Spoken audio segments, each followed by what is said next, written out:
नमस्कार दोस्तों, आज मैं आपको इस प्रस्तुति में गोस्वामी तुलसीदास के जीवन की कहानी सुनाने जा रहा हूँ। गोस्वामी तुलसीदास, जिनको लोग बचपन में कुलक्षण मानते थे और उन्हें देखकर अपने घरों का दरवाजा बंद कर लेते थे।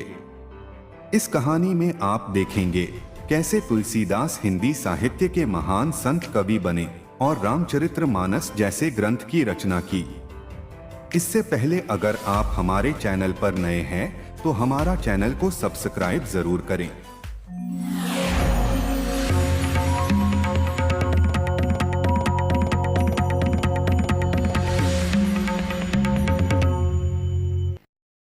यह कहानी शुरू होती है गंगा नदी के किनारे एक छोटे से गांव से, जहां एक दिन पंडित आत्माराम दुबे अपने मित्र के साथ घर के बाहर चिंतामय बैठे हुए थे। उनके मित्र उन्हें हल्की फुल्की बातों से उनका ध्यान भटकाने की कोशिश कर रहे थे, क्योंकि उनकी पत्नी किसी भी क्षण मां बनने वाली थी। उसी क्षण दाई चुनिया आती है और पंडित जी को बताती है कि उनको लड़का हुआ है, परंतु उनकी पत्नी बेहोश हैं।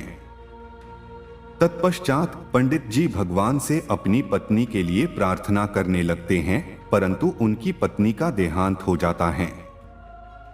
पंडित जी ज्योतिषी को बुलवाकर बच्चे का ग्रह नक्षत्र जांच करवाते हैं। ज्योतिषी बोलता है, इस बच्चे का ग्रह नक्षत्र ठीक नहीं है, यह पूरे परिवार के नाश का कारण बनेगा, जाओ इसे कहीं छोड़कर आओ। पंडित जी बोलते हैं, क्या मैं अपने बच्चे का त्याग कर दूं? ज्योतिषी बोलता है, ऐसा बेटा ही क्या, जो जन्म लेते ही अपने मां को खा जाए, वह तुम्हें भी बर्बाद कर देगा।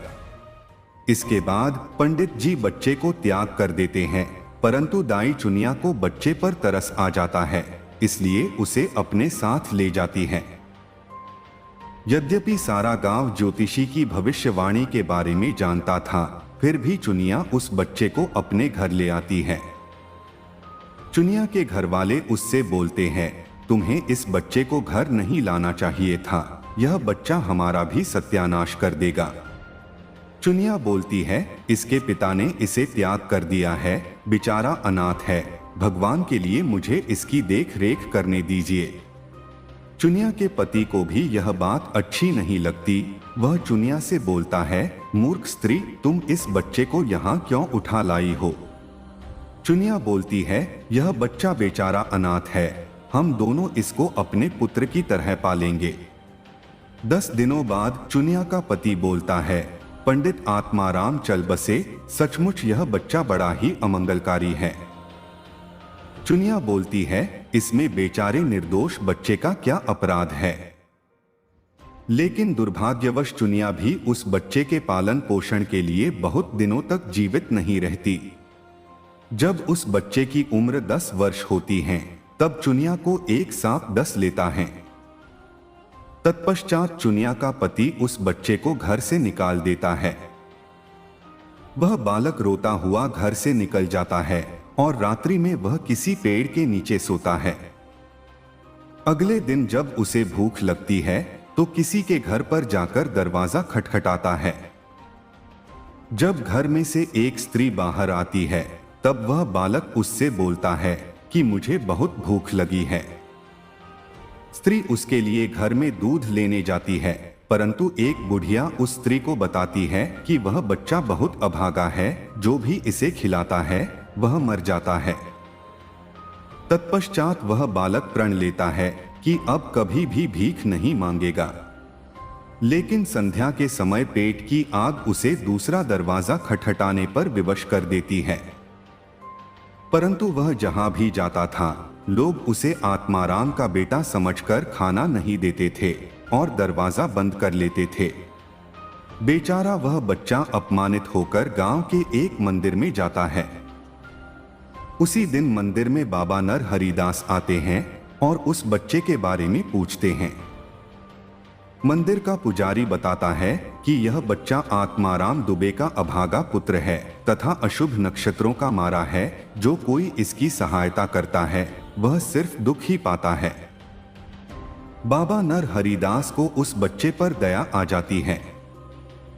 उस बच्चे से बोलते हैं, सुन बालक, प्रभु श्री राम सबका रखवाला है, तुम उनकी शरण में क्यों नहीं जाता? बालक बोलता है, श्री राम कहाँ है, मैं उनके पास कैसे पहुंच सकता हूं? बाबा नर हरिदास उसे अपनी कुटिया में ले जाते हैं और कहते हैं, मैं जो कुछ बोलूं उसे दोहराते चले जाना। बाबा नर हरिदास उसे श्री राम जय जय राम बोलना सिखाते हैं। वह बालक बाबा की बात मानकर उनकी बातों को सही सही दोहराता है। बाबा नर हरिदास उस बच्चे को अपना शिष्य बना लेते हैं। तब वह बालक अपने गुरु की चरणों में पड़कर प्रणाम करता है। तत्पश्चात बाबा नर हरिदास उस बालक का नाम रामबोला रखते हैं। वह बालक बाबा नर हरिदास से भगवान राम की कथा सुनाने के लिए कहता है। तब बाबा उसे भगवान राम की कथा सुनाने लगते हैं। बालक रामबोला भगवान राम की कथा सुनकर बहुत प्रसन्न होता है और वह कथा खुद से पढ़ने का प्रयत्न करता है, परंतु उसे भगवान श्री राम की कथा बहुत कठिन लगता है। तब बाबा नर हरिदास उसे वाराणसी के आचार्य शेष सनातन के पास ले जाते हैं। वाराणसी पहुंचकर बाबा नरहरिदास आचार्य से उस बालक को अपना शिष्य बनाने के लिए विनती करते हैं। आचार्य शेष सनातन बालक रामबोला को अपना शिष्य बना लेते हैं और शिक्षा देने लगते हैं। इस तरह बालक रामबोला 10 वर्ष की समय अवधि में समस्त वेद पुराणों और धार्मिक ग्रंथों की शिक्षा प्राप्त कर लेते हैं। एक दिन आचार्य शेष सनातन बालक रामबोला से कहते हैं, वत्स, अब तुम्हारी शिक्षा पूर्ण हुई। रामबोला कहते हैं, आपकी कृपा से मैं मनुष्य की तरह जीने का गौरव पा सका हूँ, मुझे आज्ञा दीजिए, मैं आपकी क्या सेवा कर सकता हूँ? आचार्य शेष सनातन कहते हैं, जाओ वत्स और संसार में श्री राम की महिमा का प्रसार करो। रामबोला कहते हैं, गुरुदेव, यह तो मेरा परम कर्तव्य है, इसे पूरा करना ही मेरे जीवन का एकमात्र लक्ष्य होगा। आचार्य बोलते हैं, वत्स रामबोला, मैं चाहता हूं कि तुम गृहस्थ भी बनो, भगवान श्री राम भी गृहस्थ थे। रामबोला गुरु से आज्ञा लेकर अपनी जन्मभूमि लौट जाते हैं और अत्यंत भक्तिभाव से भगवान राम की पावन कथा सुनाने लगते हैं। तत्पश्चात लोग उन्हें तुलसीदास के नाम से पुकारने लगते हैं और उनकी ख्याति चारों तरफ फैलने लगती है। पास के एक बदरी नामक गांव में दीनबंधु नाम के पाठक रहते थे। एक दिन उनके घर एक व्यक्ति आता है और बताता है कि उसकी बेटी रत्नावली के लिए तुलसीदास से बढ़कर योग्य वर कहीं नहीं मिलेगा। पाठक दीनबंधु बोलते हैं, सुना है तुलसीदास बहुत गरीब है। वह व्यक्ति बोलता है, ब्राह्मण का सबसे बड़ा धन ज्ञान है और तुलसीदास ज्ञान के भंडार हैं, तुम्हारी पुत्री के लिए उससे बढ़िया वर कहीं नहीं मिलेगा। पाठक दीनबंधु राजी हो जाते हैं और जल्द ही तुलसीदास का विवाह रत्नावली के साथ हो जाता है। तुलसीदास अपनी पत्नी से अत्यधिक प्रेम करते थे, इसलिए रत्नावली की सहेलियां उसे चिढ़ाया करती थी।